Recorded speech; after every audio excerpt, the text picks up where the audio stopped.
Hello, Emma. Zdravo, Emma. Nice to see you again. Drago mi je vidjeti te. How are you? Kako si? I'm fine, thanks. And you? Dobro sam, hvala. A vi?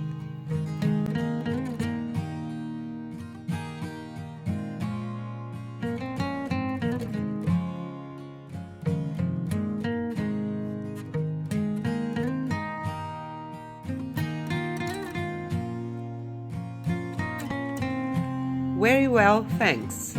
Emma, do you know Jack Smith? Jack Smith, this is Emma. Odlično, hvala. Emma, poznaješ li Jacka Smitha? Jack Smith, ovo je Emma.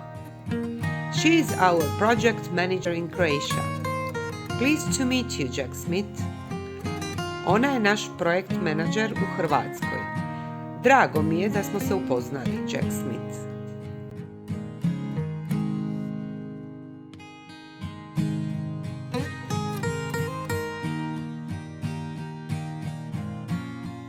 Excuse me, Mr. Stipić. Oprostite, gospodine Stipiću. Can I introduce you to Dr. Stipić from Macedonia? Mogu li vas upoznati s doktorom Stipićem iz Makedonije? Emma, this is Dr. Stipić. Emma, ovo je Dr. Stipić. He works in Italy. On radi u Italiji. How do you do? Drago mi je. How do you do, Mr. Stipić? Drago mi je, doktore Stipić.